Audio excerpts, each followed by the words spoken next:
This episode, we feature a paranormal researcher and expert. She is a psychic medium and has a broad understanding of history. Holding a master's degree in the subject, she has appeared on paranormal shows such as Mysteries of the Decoded, Paranormal Lockdown, and School Spirits. She has also been featured on countless radio shows and paranormal podcasts. I'd like to welcome Stephanie Bingham to the show. How you doing, Stephanie? I'm good. How are you?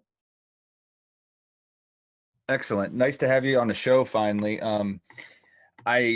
Like I was telling you off air, I know that I was digging into some of the stuff that you've kind of went through and some of the stuff that you've been on, and you've got a really interesting background. The thing I think I like the most about like what you have is you have history with the Yep. paranormal, and I think a lot of people, they don't tend to think those things go together. They don't put them together. And I think they kind of go hand in hand. What are your thoughts on that? And maybe you can elaborate on how maybe your background in history has helped you. Absolutely. So I think you can't have the paranormal without history. But specifically, I went into history in college because I wanted to give myself context. I wanted to prove to myself that people before me had had the same experiences I was having. So I looked at voodoo practitioners. I looked at spiritualist mediums. I looked at people in the past who had seen things like I see things.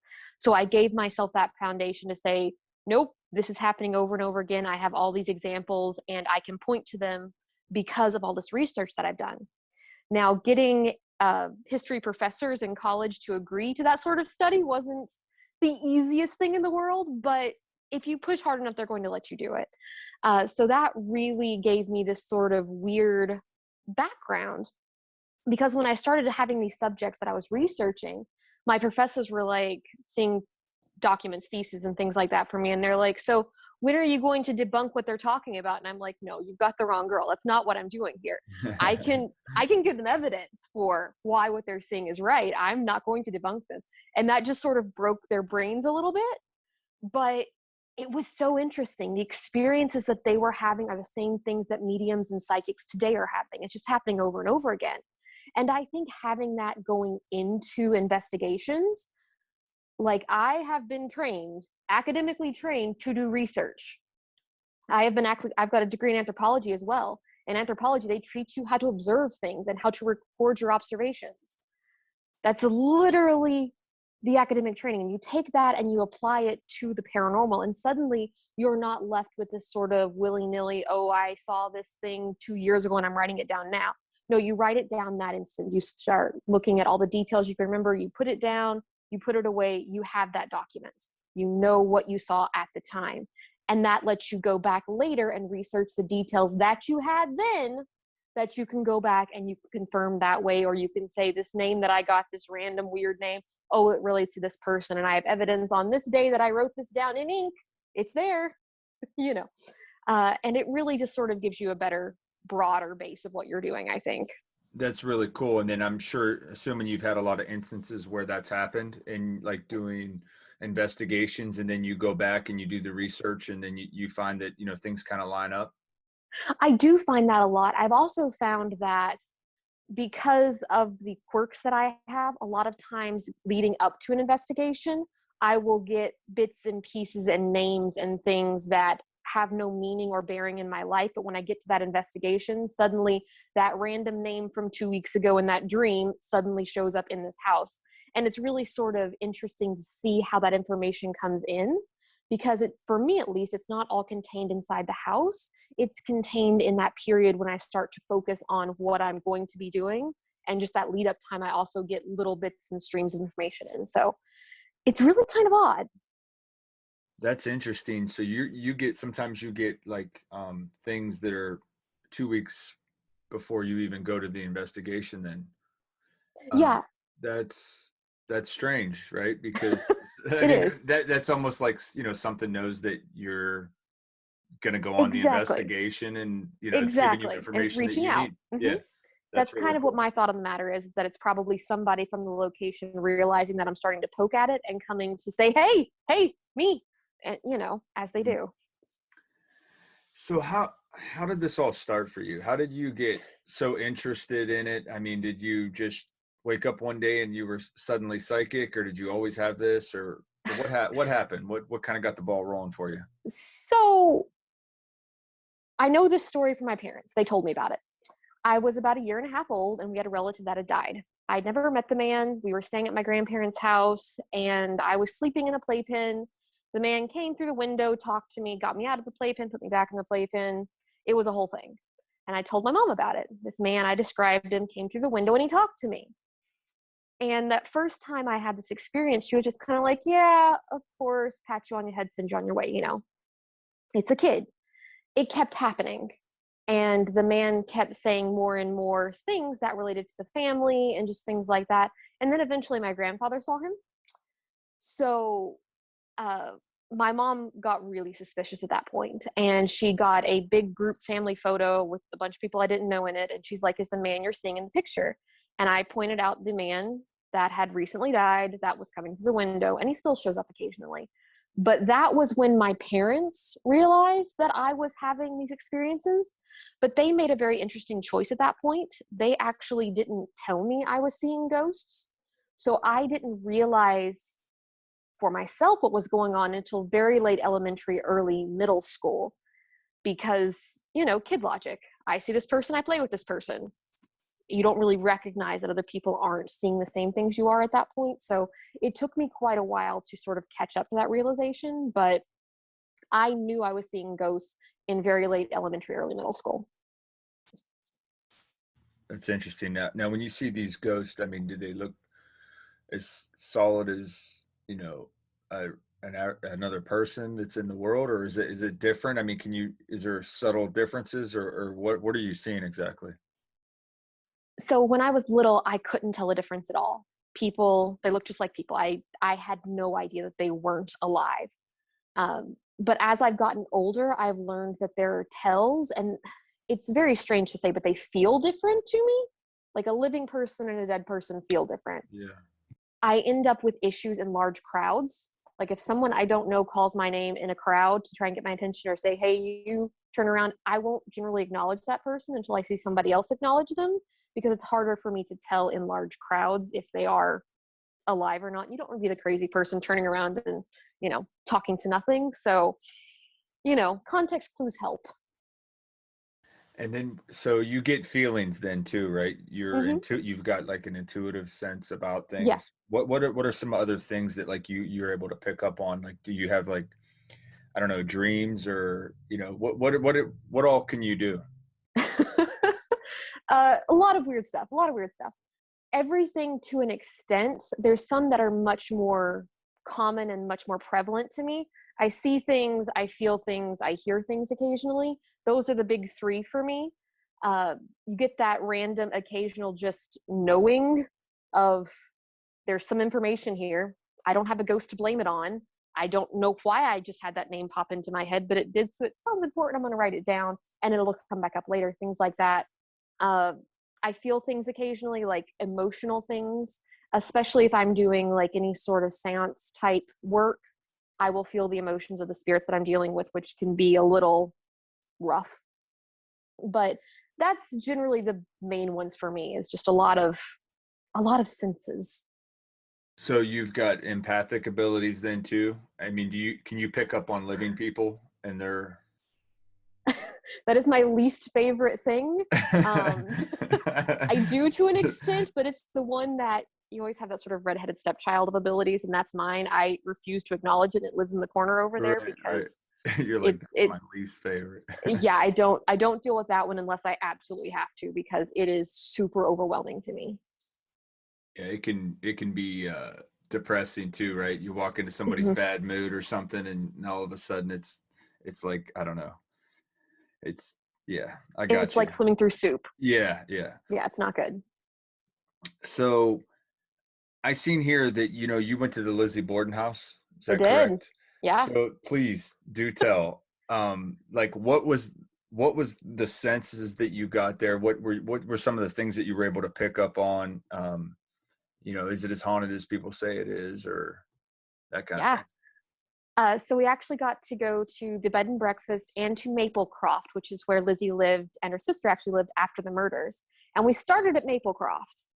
So when we went there, I was expecting something super aggressive. Like you hear about Lizzie Borden. She's this super aggressive negative entity, right? No, that is not what was there. I walked into the house, and like when you go into like your grandmother's house and it's just kind of quiet and a little cool and dark and just sort of there, that's what it felt like.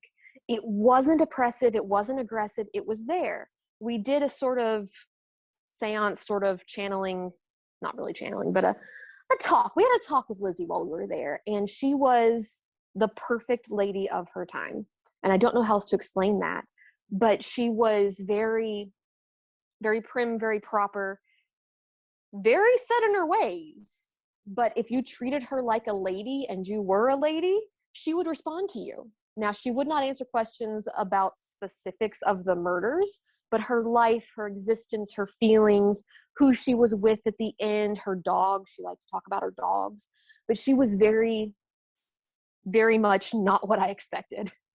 And so then from there, we went to the actual bed and breakfast.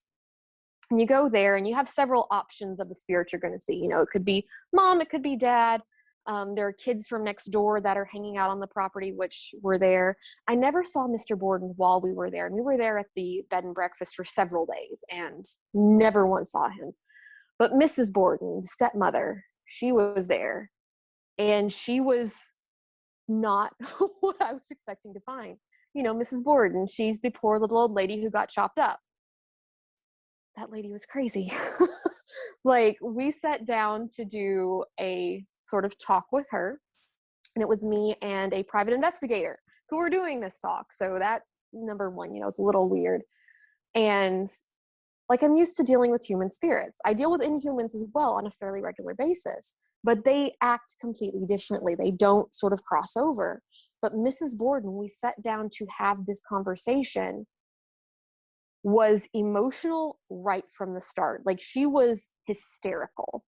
And I don't like the term, but it's what it was.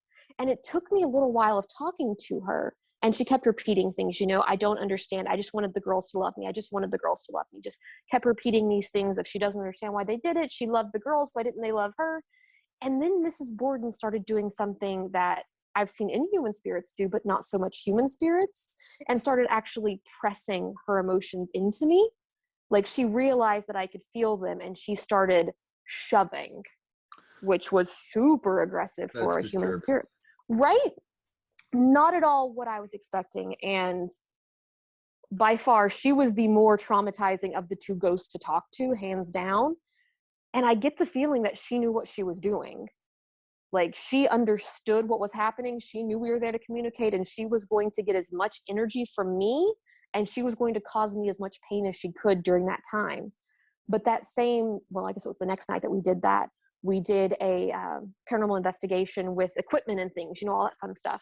We had over an hour of intelligent communication using an SLS and a REM pod straight in one room, in the murder room. It was insane. And it got to the point where they were filming the show and they're like, okay, we're good here. And me and the paranormal investigators like, no, you don't realize this doesn't happen. And they're like, no, we're good. We can leave now. We're like, but right. It is what it is. That's tough. And when you, I guess, were in contact with Lizzie, did you get a sense of any kind of regret or any kind of, what was her emotions or her feelings, or she just didn't want to talk about that kind of stuff?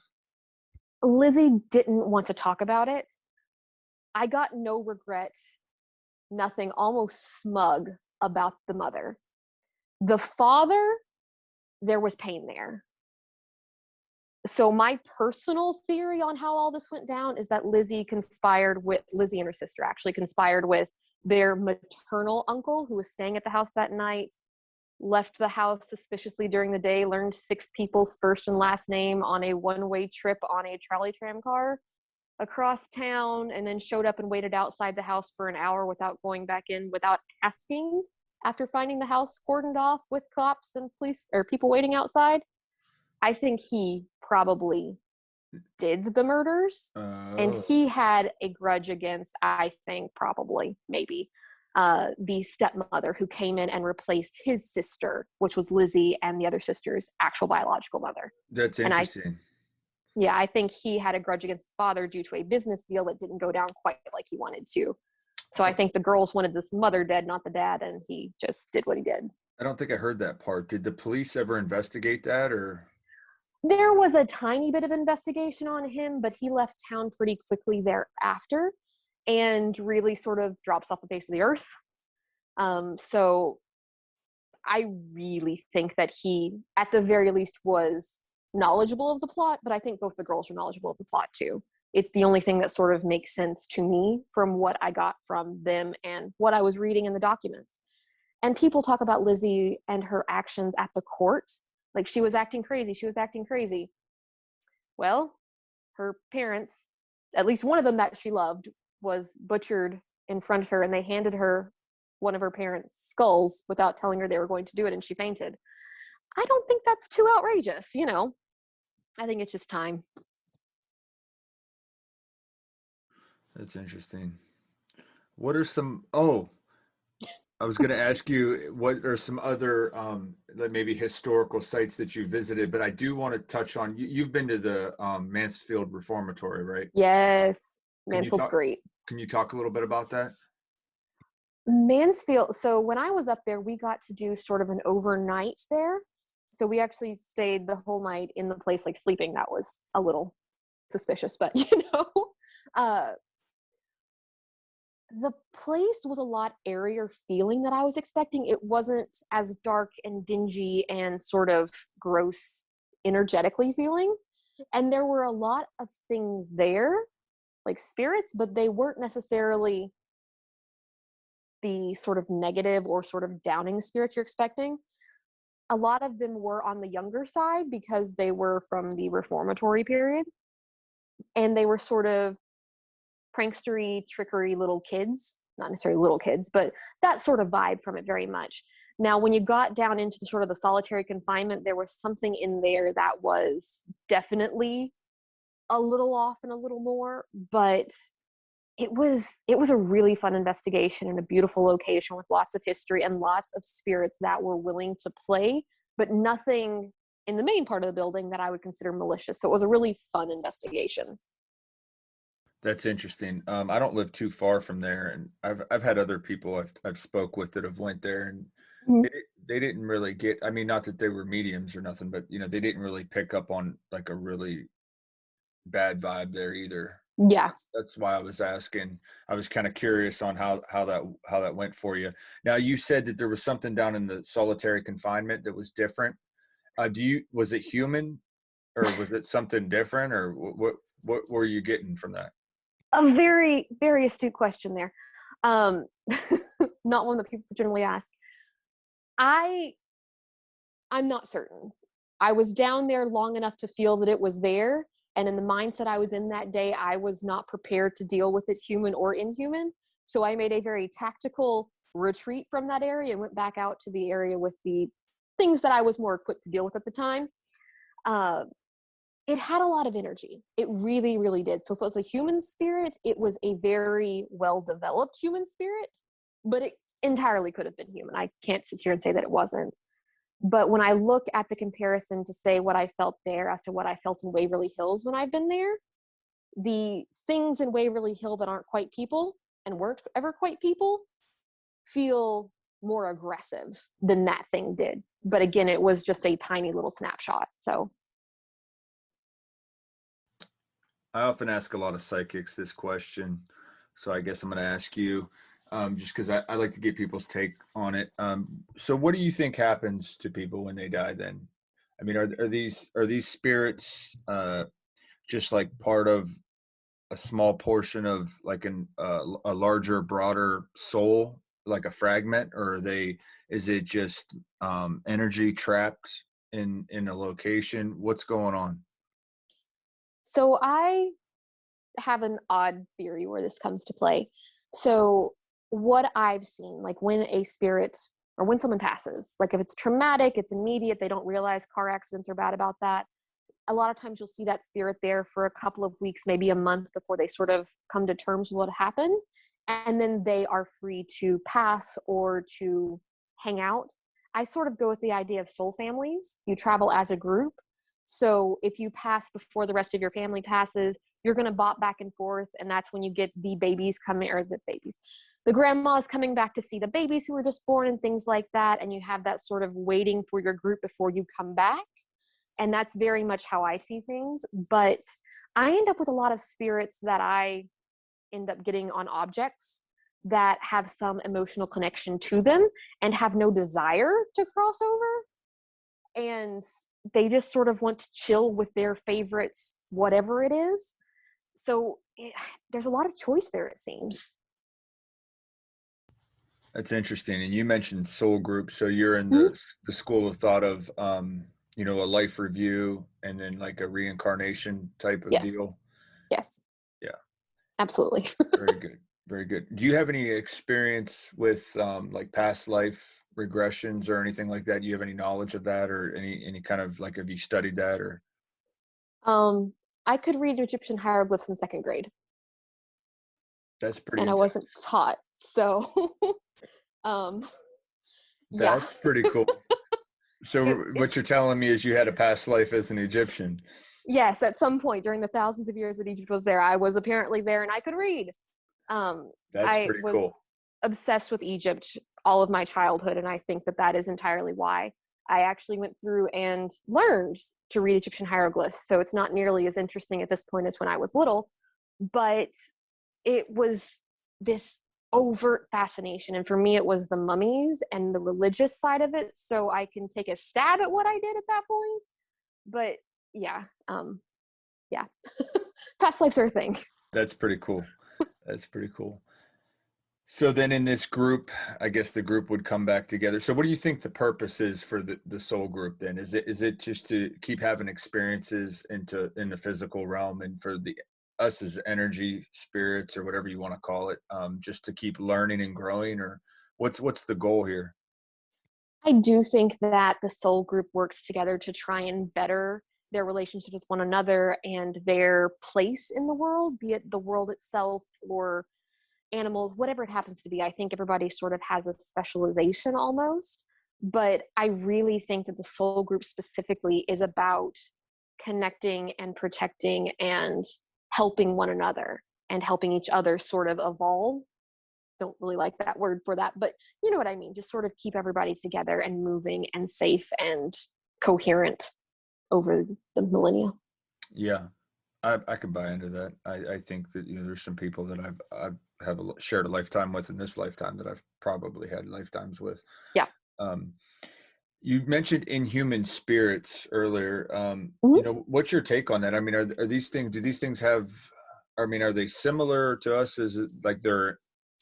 You okay? Yeah, I'm good. Okay. Sorry. Are they similar to us? Like, I mean, do they have like a soul or an energy form to them, or are they?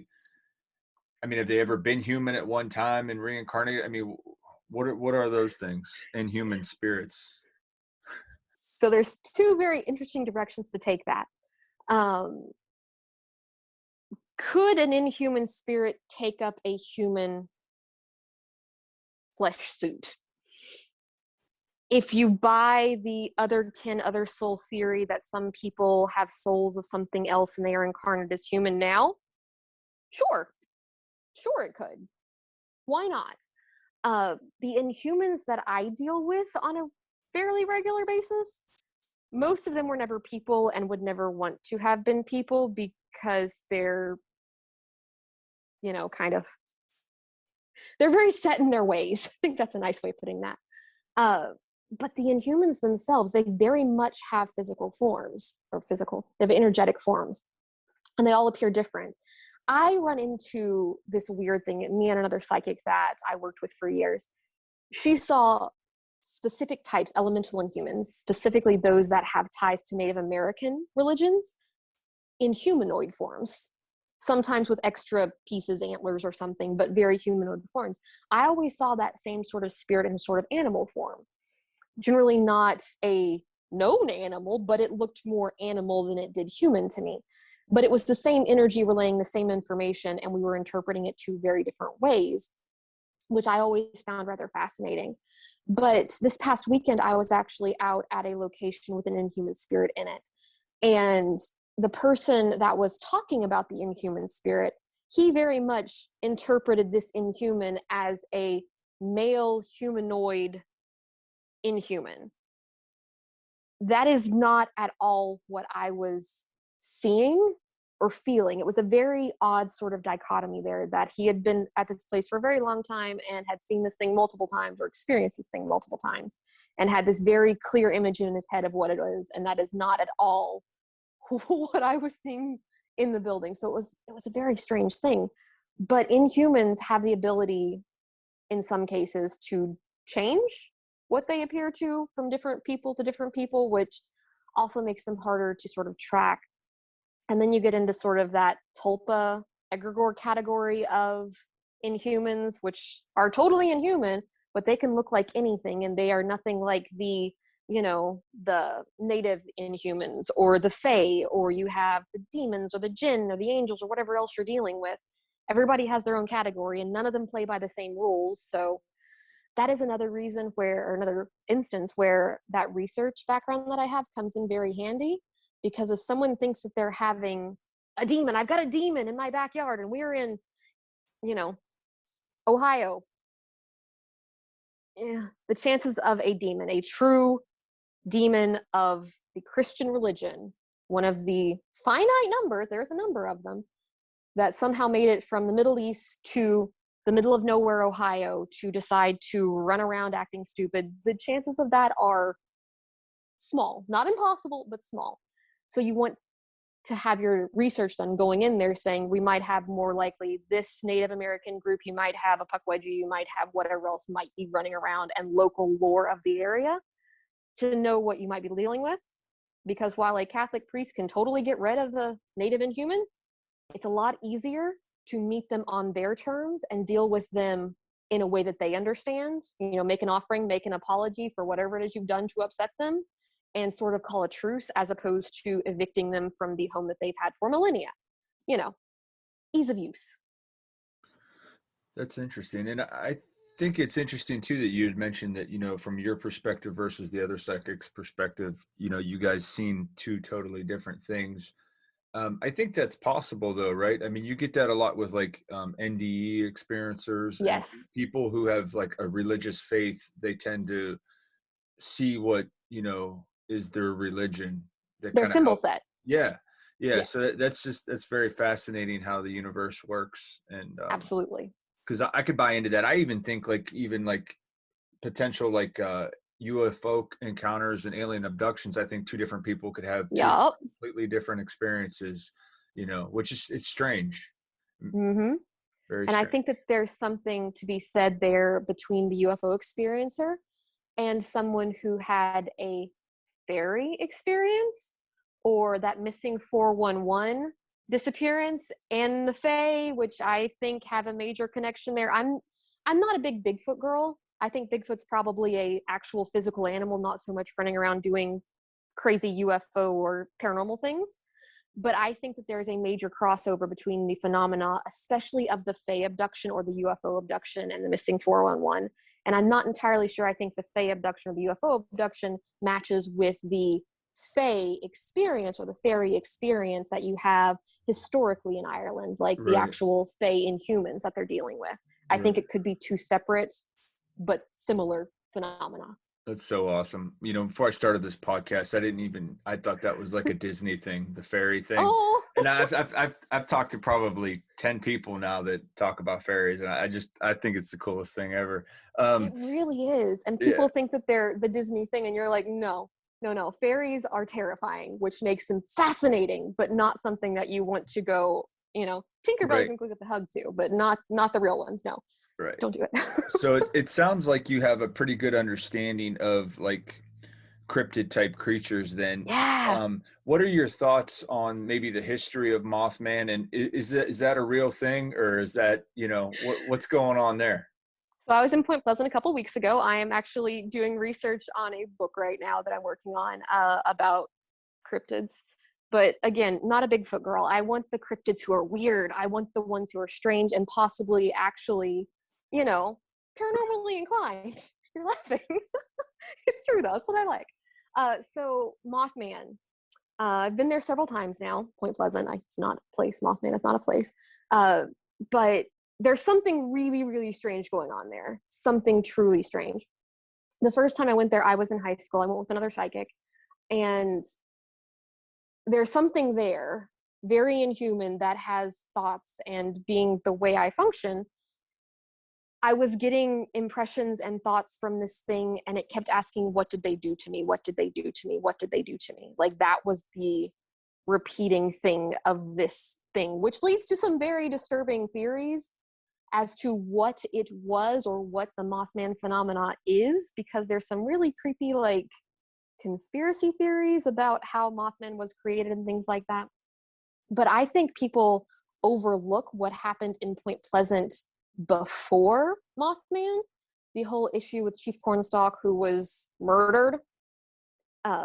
Curse or not, I think that has a big connection to it. And there's petroglyphs in the park in Point Pleasant on the river. They have a petroglyph that reminds me very much of the Great Snake Mound, which is just up the road from there, which also has that very sort of wild feeling, for lack of a better word. I didn't see or feel anything that I could communicate with there, but there's something there. But in Point Pleasant, there is definitely an intelligence that is a true intelligence that is not human, never has been human. I'm not sure that he ever was in a physical, solid body, so much as he was able to find the energy from some source to appear as a ghost might appear, and do it in a manner that was a feeding cycle for him. He scared people, and he definitely did that, was able to feed on that, and was then able to keep appearing up until the bridge collapsed, when he then left, because I think you can't really underestimate the sightings that have been happening in Chicago and around the US since then. I love it. I was going to ask you about that. If you know, yeah. I really think that probably is the same phenomena. But again, I don't think it is a flesh and blood cryptid. But the more you start digging into Mothman and the cryptids of that nature, I always end up coming back and being sort of like, you always have that one cryptid that keeps popping up for you all over the place. Mm-hmm. For me, it keeps coming back to those water-based, aquatic-y, goblin-y based things. But I was raised, 20 minutes from where the Kelly Goblin attack happened. So Interesting. Now it's all sorts of weird. It is weird. This Mothman thing, do you think it's one and the same, or is it a separate phenomenon from the Point Pleasant incidents, but it's similar enough that it's the same, but it's not the same necessarily entity? Maybe there's multiple Mothmen. Exactly. I think that that's entirely possible, because there have been so many sightings over such a wide area. And I think there might even be older ties, if you look at the legend and just the general description of a Mothman, back to earlier cultures with their sightings of strange creatures. I think there's a possibility of an overlap there. Like a Thunderbird or something? Not necessarily a Thunderbird, but some of the other random nature spirits that you hear about, the lesser known ones, or the ones that are just known through oral traditions and things like that. There have been some that sort of stick out in my mind from the general vicinity, the Moon-Eyed people specifically. They didn't have wings, but they're known for the giant eyes and being super scary to people. So it's not a one-for-one comparison, but I have to think that there might be some connection there. Not necessarily that particular creature, but something older as well. And you don't think it's like a thought form, right? From an ancient culture or something? Or an ancient egregore. It's entirely possible, but every thought form, every tulpa that I've encountered hasn't had coherent thought to the level that the thing in Point Pleasant did. Oh, I love that. It's good. So if it is a tulpa of some kind, it is by far the best made I've ever seen. But I mean, anything's possible, I guess. So when you pick up on tulpas, then they don't come across as maybe what's the word, highly intelligent or No, every tulpa I've ever met, and I've met a few at this point, has had a directive. Like they were created for a purpose. Like that's, you're not going to just create something to do nothing. You create it for that purpose. And all of their thoughts seem to revolve around that purpose, if they even have coherent thoughts of any kind. Because a lot of them that I've met seem to have almost an emotion, but not quite there, where it's like it has a drive, but nothing behind it. They're very odd. They're very, very strange.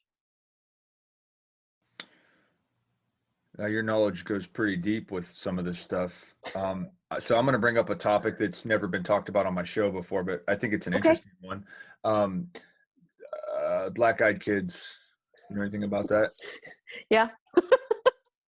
Black-eyed kids are a really weird topic. I've never met one, and I'd like to keep it that way because I find them super ridiculously creepy. I'm the kind of psychic who, I have no mirrors in my house except for the ones in the bathroom, so I can close the door and not look at them. I very much of that mindset. The fact that we have the origin story for black-eyed kids, we know where it started. It was in Abilene, Texas. It happened on a night when the kids came up to the car, people got freaked out, and then they left. That is the problem that I have with them. Like, are they at this point like a Slender Man kind of phenomenon where they have been created? Absolutely. But what were they to begin with? What did this guy experience? It's a great question. They don't act like a typical demon. They don't act like any sort of vampire type creature. They don't follow the normal rules of anything like that. They don't follow the rules of most inhuman spirits. Like I was assaulted by an inhuman spirit. She pushed me down a flight of stairs. But even she was not able to pull a form that well for that long. You know what I mean? And definitely not two of them working in tandem. It's a very odd thing. So Aliens, perhaps? Possible aliens, but when you get into the aliens, we're just going way down the rabbit hole, aren't we? Yep. So aliens for me have always been kind of tricky. I find them terrifying. Always have. The idea of something in the sky is just floating around and doing whatever they want. But I think it's because I've never met one-on-one to be like, all right, let's sit down, let's have this conversation. But for something to pull look that human, that is really my sticking point with that. Is it possible? Sure. Could have been an alien. But then why did they want in the car? And why didn't they just break the window and get in the car? I mean, they clearly have, from all of the accounts that seem credible, because there are some that are great stories, but, they're probably not, the true ones. They seem to have some form of persuasion going for them, which is where I think people get that sort of vampiric idea from. But if they have that, then why do they need the child form at all if they can just get you to do what they want you to do? So I don't know. Super weird. It is weird. It's really weird. What are your thoughts on, like, what is it, Hopkinsville, Kentucky, in those areas? Do you think something really went down there? Yes. I mean, you're from that area, so Yeah. around that area, you would probably have a better idea. Because I've heard a lot of, I don't know, I've heard some people that kind of believe in it, and then I've also heard some people that kind of just chalk it up as just some drunk people in the woods. And Yeah. So that story I give a lot of credence to because we have the police reports. These people, I don't know what happened, and I'm not about to sit here and say that I know that this sort of creature showed up and this is what happened. I know that there was a UFO sighting that afternoon, that it scared the entire family enough that they claimed that the house was a teetotaling house, so there was no alcohol involved at all. Take it or leave it on that one. I'm not here to fight that fight, but that is what the family who was involved claims, and the neighbors claimed the same. They had this experience where these things came up and started attacking the house, and the police confirmed bullet holes and scratch marks. They also had people from the neighboring army base show up that confirmed strange goo on the ground. Again, don't know what to make of that, but that was there. And then the house was essentially trampled by tourists. And people always come up with that argument, oh, they just did it as a way to make money. They did it as a way to make money. No, these people brought this to the police. The police, it goes into public record at that point. People knew what was happening. The news people showed up. The people from the army base showed up. Everyone hears about it. So they come out to see what's going on. Their house was trampled by just people coming in. They had to put up a fence. They may as well put a tax on it if you're coming in here and literally walking into the house without asking. I think the family reacted the only way they could to something very strange that had happened to them. But living in Kentucky, lots of caves, lots of weird things in the caves, lots of strange inhumans that I have met in the caves. It would not surprise me if something showed up at this house and was in some sort of either physicality or was able to manifest itself there for these people to see. I mean, there's too many documents to say that they did not experience something. And I don't think it was giant rabbits, because I've heard that theory as well. Yeah, I heard owls, which, but but it the ears. It doesn't make a whole lot of sense. I mean, because weren't they were shooting at them, right? They shot them. Yeah. Like, they weren't just shooting at them, they shot them. And the report is that when they got hit, they flipped over and would fall back to their friends. There's supposed to be like a dozen of these things. And they had clawed hands that they were able to see as they walked across the roof and tried to grab one of the guys by the head at one point. And there were scratches in like the screens over the windows and things like that. Owls don't do that. Also, owls aren't wearing shiny silver outfits. I actually think that story inspired the movie Gremlins and the Critters movie. Yes, I think so too. Yeah, that's fascinating. One more thing I want to run by you, and then I guess we can get off the strange but this is fascinating. So it's fun. I did have an experience one time. I haven't had a whole lot of paranormal experiences, but I did see a Hatman one time. So what is your thought on shadow people and the Hatman? Okay, so I think they're two completely different types of entity. A lot of times in my experience, shadow people, like true shadow people, are simply human spirits who lack the energy to fully manifest. A shadow in a vaguely humanoid form is a very easy energetic form for something that used to be in a human body, knows what it looks like, to take. Super simple. That being said, you have that other thing of the Hatman and the shadow people that people talk about with sort of being that negative entity. And in my experience, those creatures look different. They look entirely different. Like, shadow people look like a shadow. Like, you know what I mean? Looks like a shadow on the ground. Looks like you could touch it and you wouldn't feel anything. Shadow people look like ink in like water. That man was like black, like exactly. blacker than black. He was, and they look tangible. Yes. Mm-hmm. Yes, absolutely. And I think that number one shows a level of energy this thing is able to manifest.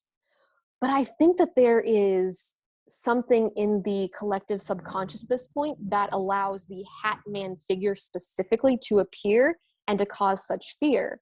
Because you have this, especially in our anglicized culture that we have here, this idea of something like Jack the Ripper. You always see him in the hat. All these sort of shadowed figures that you have from Victorian myth and things like that in that hat that you see shadowed. And I think that they use that to get the fear that they're going for, because, negative entities want to eat too. That's interesting. But, one interesting thing about my case was, so I had no understanding or idea that Hatman even existed when I seen it. Mm-hmm. I wasn't until after I'd seen it that I went and did some research and found out that it was a thing. Like, I didn't even know it was a thing. Yeah. Was it the bowler hat or was it the top hat Hatman? It was the bowler hat. See, that's the one that I've had a couple of people come to me with their experiences with the bowler hat one. And those always seem to be a little more aggressive and a little more forward than the ones that appear in other types of hat, which I've always found very interesting. but I can't imagine that one spirit can do all of them. So it has to be almost a class at this point, which is a very odd distinction. And I will say this, it was very strange, but there was 3 friends with me in the car. There was 4 of Mm-hmm. us. We all seen it. It wasn't just me. Ooh. We all seen it. And then my buddy, he just took off. He was scared. He was driving. He just took off. I wanted to stay and kind of watch it because it was like walking towards the car. But it was Oh, an area. Here's the thing. It was an area where paranormal stuff is supposed to happen. So that's kind of what we okay. were out doing. We're out screwing around, Yeah. and we were young. I don't know. I was probably 17, 18 at the time, and it happened. And I don't Yeah. know. It happened. I don't know what to say. All 4 of us experienced the same thing though, and Mm-hmm. it's interesting.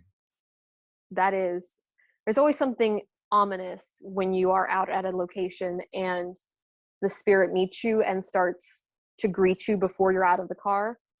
I've had a couple of experiences like that, and when that happens, it's never failed that it's going to be one of those times where you just need to hunker down and get ready because it's going to be messy.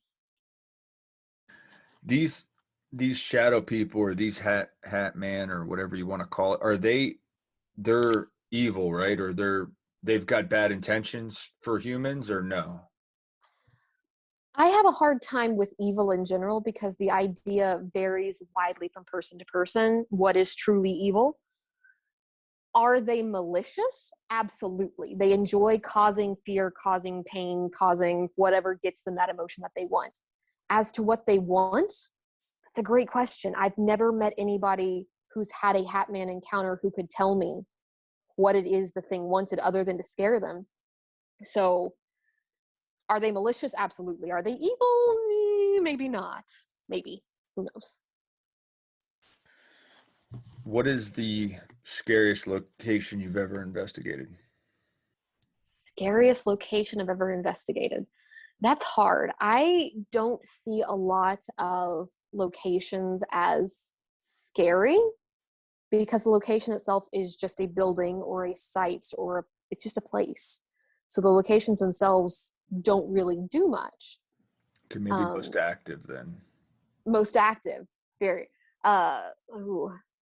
I went on an investigation this past weekend at the Thomas House that was insanely active, like ridiculously active for the size and shape of the location it was. Is it the most active location I've ever been? Probably not, but they had EVPs, they had objects moving, they had people being touched, sounds, there was an inhuman spirit running around, all sorts of craziness happening in a very short, packed period of time. I was very impressed by that. But I will say one of sort of the eeriest locations that I found that was truly haunted when it was open was the Bell Witch Cave. When we were able to go in there,